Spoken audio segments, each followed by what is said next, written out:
Madam scissor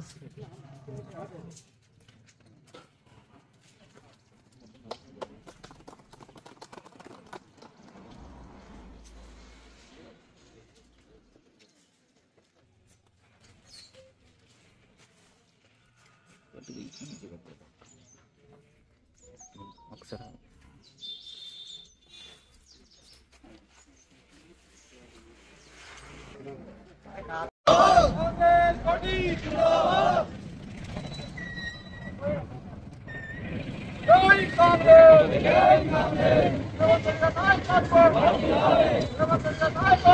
నిన్నటి రోజున ఏదైతే అసెంబ్లీ సమావేశాల్లో స్పీకర్ పోడియం దగ్గరికి వెళ్లి వాళ్ళ టీఆర్ఎస్ పార్టీ ఎమ్మెల్యే మాజీ మంత్రివర్యులు జగదీశ్వర్ రెడ్డి చేసిన తప్పు ఒకటైతే ఇలా అసెంబ్లీ స్పీకర్ ఒక దళిత సామాజిక వర్గానికి సంబంధించిన అసెంబ్లీ స్పీకర్ పై వాళ్ళ సభ ఇష్టం కాదు అంటూ అనుచిత వ్యాఖ్యలు చేయడానికి తప్పుపడుతూ స్పీకర్ గారు టీఆర్ఎస్ పార్టీ సభ్యులను సస్పెండ్ చేశారు.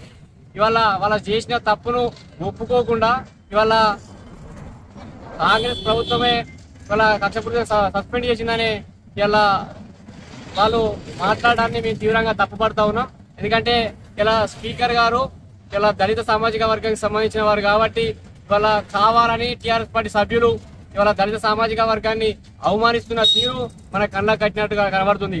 గత 10 సంవత్సరాల్లో కూడా దళిత వర్గాన్ని ఇవాళ ఏ విధంగా అనగదొక్కిరు, ఏ విధంగా కించపరిచిరో ఇవాళ కూడా ఇవాళ బీఆర్ఎస్ పార్టీ ప్రతిపక్షంలో ఉండి ఇవాళ కొట్టాడాల్సింది పోయి ఒక దళిత స్పీకర్ ను అవమానించిన తీరును మేము కాంగ్రెస్ పార్టీ పక్షాన తంగరపల్లి మండల పక్షాన తీవ్రంగా తప్పుపడతా ఉన్నాం. ఇవాళ వారు చేసిన తప్పును ఒప్పుకొని వెంటనే అసెంబ్లీ స్పీకర్ కు బహిరంగ క్షమాపణ చెప్పాలని మేము కాంగ్రెస్ పార్టీ పక్షాన డిమాండ్ చేస్తాం.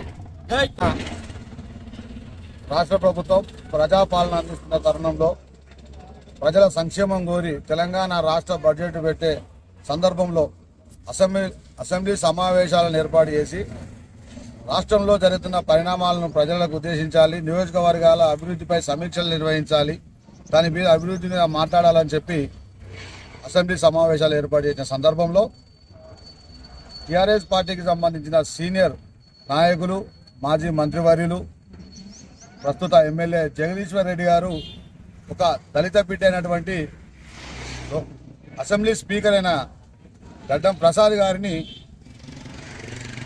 వ్యక్తిగత దూషణలతోని తను మాట్లాడిన సందర్భంలో కాంగ్రెస్ పార్టీ అసెంబ్లీ సాక్షిగా ఖండించడం జరిగింది. దీనిపైన చర్యలు కూడా కోరడం జరిగింది. దానిలో భాగంగానే విచారణ చేపట్టిన స్పీకర్ గారు జగదీష్ రెడ్డి గారిని సమావేశాలకు దూరంగా సస్పెన్షన్ చేయడం జరిగింది. దీనిని బీఆర్ఎస్ పార్టీ వాళ్ళు ఏదో పెద్దగా భూతత్వంలో చూపించుకుంటూ మాది నీతివంతమైన పాలన, మేము గతంలో ఇటువంటి పరిపాలన ఇటువంటి చేయలేదన్నట్టు దళిత వ్యతిరేక ప్రభుత్వం అంటేనే బీఆర్ఎస్ ప్రభుత్వం అని గత 10 సంవత్సరాల నుంచి నిరూపితమైంది. దానిలో భాగంగానే ఎన్ని వాగ్దానాలు చేసిరో, దళితులను ఎన్ని రకాలుగా ముంచిర్రో అది మీ విచక్షణకే వదిలేస్తా ఉన్నాం. దానికి తోడు నిన్నటి రోజున బీఆర్ఎస్ జిల్లా నాయకత్వం తోట ఆగయ్య గారు అయితే ఉన్నారో ఆయన హోలీ ఆడుతున్న సందర్భంలో ఉన్నట్ట వాళ్ళ ఎమ్మెల్యేకు అన్యాయం జరిగిందని చెప్పి సిరిసిల్లాలో రేవంత్ రెడ్డి గారి దిష్టిబొమ్మ దహనం చేయడం జరిగింది. అయ్యా ఆగయ్య గారు కావచ్చు, అలాగే బీఆర్ఎస్ పార్టీ నాయకులు కావచ్చు, గతంలో ఒకసారి మీ పరిపాలన ఏ విధంగా ఉందని ఒకసారి మీరు ఆలోచన చేసుకోవాలి.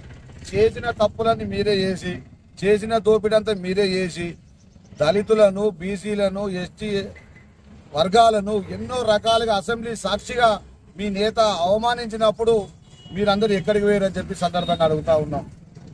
మీరేదో ప్రజాపాలన అందిస్తున్న సంవత్సరాల కాలం నుండి ప్రజా సమస్యలపై నిత్యం పోరాటం చేసుకుంటూ గత ప్రభుత్వంలో జరిగిన తప్పులు ఈ ప్రభుత్వంలో జరగవద్దు అని ప్రాధేయపడుతూ ఉత్సాహంతో మీరు చేసిన అప్పులు కావచ్చు తప్పులు కావచ్చు వాటన్నిటిని ఒక్కొక్కటి ప్రగతి పదంలోకి తీసుకెళ్లే విధంగా ఈరోజు రేవంత్ రెడ్డి గారి ప్రభుత్వం కృషి చేస్తూ ఉంటే ప్రజలను తప్పుదో పట్టించడానికి ఈడ మీ నాయకుడు మెప్పు పొందడానికి దిష్టి బొమ్మలు గాలబెట్టడం ఇదేదో ప్రజాపాలన చేస్తున్న రేవంత్ రెడ్డి గారు నిరంకుశ పాలన కొనసాగిస్తున్నాడట దౌర్జన్య పాలన కొనసాగిస్తున్నాడట అని చెప్పి మాట్లాడతారు. ఒక్కసారైనా ఆలోచన చేసుకోవాలి తోటాగయ్య గారు. మేము గత ప్రతిపక్షంలో ఉన్నప్పుడు 1కి 10 సార్లు ప్రజలకు సంబంధించిన సంక్షేమ పథకాల మీద అన్యాయం జరుగుతూ ఉంటే ప్రశ్నించిన సందర్భంలో ఇదే రాస్తారోకోలు దిష్టి బొమ్మలు చేసిన సందర్భంలో అప్పుడున్న అధికారులతోని పోలీసు అధికారులతోని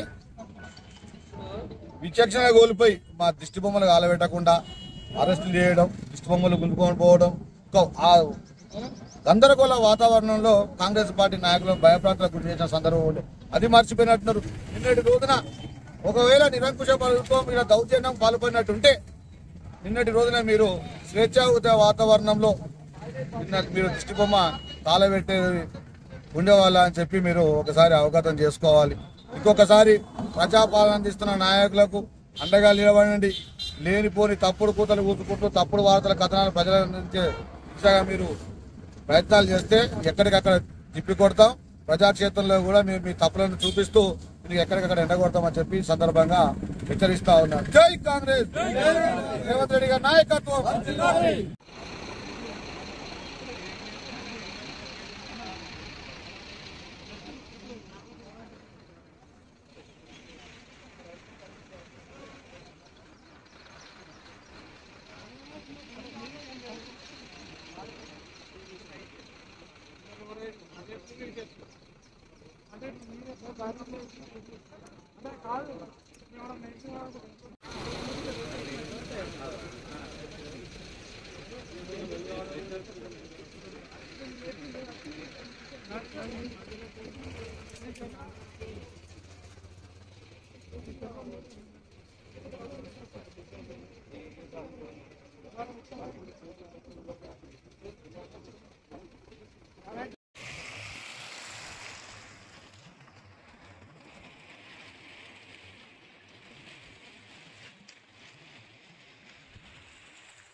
ఏసంగి పంటకు రైతులకు నీళ్లు అందించాలనే ఉద్దేశంతో రైతులకు అండగా ఉండాలని చెప్పి ప్రజాపాలనలో కష్ట నష్టాల కోర్చి ఏదైతే రంగనాయకుల సాగర్ అలాగే అంతగిరి ప్రాజెక్టు ఉన్నాయో ఆ నీటిని LM4 ద్వారా జక్కాపూర్ జిల్లాల చెరువులోకి వచ్చే విధంగా అలాగే LM5 ద్వారా దాచారం చినలింగాపూర్ నర్సింహపల్లె పాల్మాలపల్లె ఈ కెనాల్ ద్వారా నీళ్లు రావడానికి సుమారు 5,000 నుండి 6,000 ఎకరాల ఆయకట్టుకు నీరు అందించే దిశగా LM5 ద్వారా శాశ్వత పరిష్కారం చేపించిన KK మహేందర్ రెడ్డి గారికి అలాగే మానకొండూరు నియోజకవర్గ ఎమ్మెల్యే కవంపల్లి సత్యనారాయణ గారికి అలాగే వేములవాడ శాసనసభ్యులు ప్రభుత్వ విప్పు ఆది శ్రీరణ గారికి ఇరిగేషన్ శాఖ మంత్రివర్యులు ఉత్తమ్ కుమార్ రెడ్డి గారికి ప్రభుత్వ పెద్దలందరికీ పేరు పేరున వాళ్ళందరికీ